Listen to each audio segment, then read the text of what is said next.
عجیب بات ہے، اس سے پہلے سورہ محمد ہے، اور سورہ محمد میں اللہ تبارک و تعالی محمد صلی اللہ علیہ وسلم سے کہہ رہا ہے، کیا بول رہا ہے؟ دیکھو کتنی عجیب بات ہے.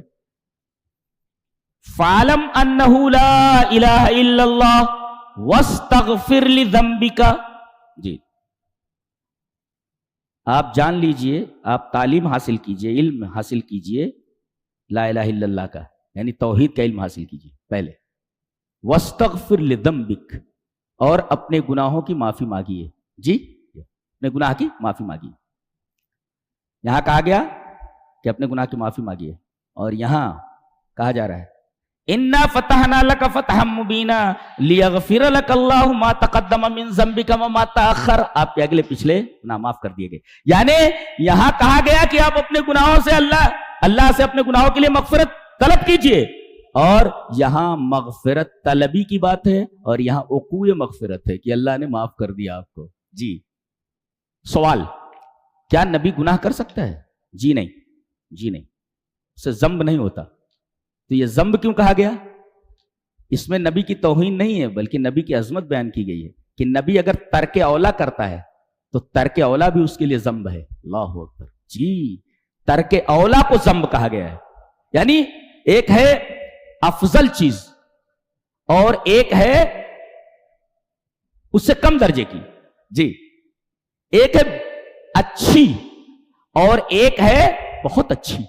جی تو گڈ تو ہے، لیکن اگر نبی کسی کام میں گڈ کر لے، گڈ اور بیٹر کو چھوڑ دے یا بیسٹ کو چھوڑ دے، تو یہ گڈ تو کر رہا ہے، مگر چونکہ بیسٹ نہیں کیا تو بیسٹ کے مقابلے میں وہ اولا ہے، وہ ترک اولا، یہ ذنب ہے اس کے حق میں. اس لیے کہ نبی عام آدمی نہیں ہوتا، اس لیے کہ دوسرے آدمی کے گناہ ہے، مگر نبی جو ہے اگر ترک اولا کرتا ہے تو وہ بھی ذنب ہے، اسے ذنب سے تعبیر کیا گیا. اس میں نبی کی توہین نہیں ہے، بلکہ نبی کی عظمت بیان کی گئی ہے. جی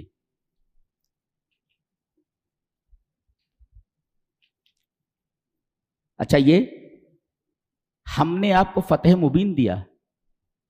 عجیب عجیب، اس لیے کہ یہ صلح حدیبیہ کی بات چل رہی ہے جو سن 6 ہجری شوال کے اندر ہوئی. شوال کا مہینہ ہے اور سن 6 ہجری ہے، اور تقریباً 1400-1500 صحابہ کرام ہیں. ان کو مکے کے اندر داخل نہیں ہونے دیا گیا. جی اور صلح کی گئی. جی اور صلح بہت دب کر کی گئی.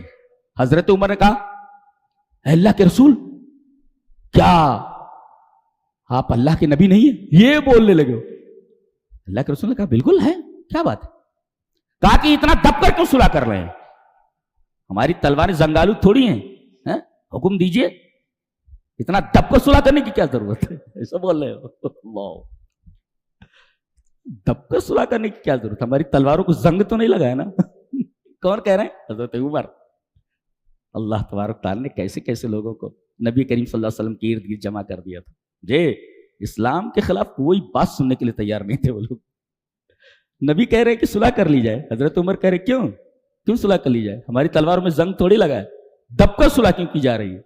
یہ لکھ لو، یہاں جو ہے محمد رسول اللہ نہیں لکھیں گے، محمد ابن عبداللہ لکھیں گے. ٹھیک ہے بھائی، رسول اللہ کاٹ دو. بولے میں اللہ کے رسول میں نہیں کاٹتا. بولے کہاں ہے؟ اس لیے کہ آپ کو پڑھنا نہیں آتا تھا. بتائیں یہاں تو آپ نے ایسے کر دیا، اس کو کاٹ دیا. جی بولے ہم آپ کو رسول مانتے تو جھگڑا کس بات کا تھا؟ لہذا محمد رسول اللہ نہ لکھا جائے، اس پر محمد ابن عبداللہ لکھا جائے. حضرت عمر کہہ رہی اتنا دب کر صلح کیوں کیا جا رہا ہے؟ دب کر صلح کیوں؟ اللہ نے اسی دب کر کی جانے والی صلح کو فتح مبین کہا ہے. اس سے پتہ چلا جو ظاہر میں خراب چیز نظر آتی ہے، باطن اس کا نتیجہ ہوتا ہے بڑا عمدہ ہوتا ہے. کبھی کبھی کوئی چیز ہوتی ہے اس کا ظاہر بظاہر خراب دکھتا ہے، برا دکھتا ہے، لیکن اس کا نتیجہ، اس کا ثمرہ بڑا بہتر ہوتا ہے. اب یہ دیکھیے صلح ہو گئی کہ 10 سال تک کوئی کسی کے خلاف تلوار نہیں اٹھائے گا. اب مشرکین کافرین مسلمانوں سے مل رہے ہیں، مسلمان ان سے مل رہے ہیں، دونوں آپس میں ایک دوسرے سے لین دین کر رہے ہیں، پھر وہ اپنے اخلاق پیش کر رہے ہیں، لین دین کے اندر اپنا اخلاق عالیہ ان کے سامنے رکھ رہے ہیں. اللہ اکبر. 3 سال کے اندر اتنے لوگ ایمان لائے کہ اس سے پہلے اتنے لوگ ایمان ہی نہیں لائے تھے. دیکھ رہے ہیں آپ، اسی کو فتح مبین کہا گیا تھا. اللہ، یعنی یہ فتح ایسی ہے کہ اس کے ذریعے جو مخالفین ہیں جو آج اسلام کے خلاف ہیں ان کے دل روشن کر دیے جائیں گے کہ وہ اسلام کی طرف آ جائیں. تو 3 سالوں کے اندر اتنے لوگ مسلمان ہوئے کہ اس سے پہلے اتنے لوگ مسلمان ہی نہیں ہوتے تھے. فتح مبین نہیں ہے, کھلی ہوئی فتح ہے. انا فتحنا لک فتحا مبینا, بے شک ہم نے آپ کے لیے فتح مبین. اور اسی صلح کی وجہ سے فتح مکہ کا راستہ کھلا. جی, کچھ ہی سالوں کے بعد مشرکین نے معاہدہ توڑ دیا.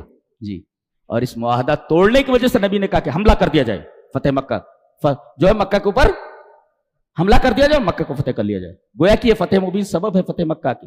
جی اچھا, کیا یہ مغفرت, یہ فتح کی علت ہے کہ ہم نے فتح مبین دیا آپ کو تاکہ اللہ معاف کرے؟ نہیں. علامہ زمخشری نے یہ کہا ہے کہ فتح کے ساتھ ساتھ 4 چیزوں کو اور جوڑ دیا گیا ہے کہ فتح مبین کے ساتھ ہم نے یہ 4 چیزیں اور آپ کو دی ہیں. جی, کون کون سی چیزیں ہیں یہ دیکھ لیں, گن لیجیے آپ. اگلے پچھلے جو گناہ ہے وہ معاف کر دیے گئے. وہ اتم نعمت ہو, اللہ اتمام نعمت ہے. اور یہدی کا صراط مستقیمہ ہے. وینصرک اللہ نصرا عزیزہ ہے, نصر عزیز ہے. اللہ جی میں بات کہی.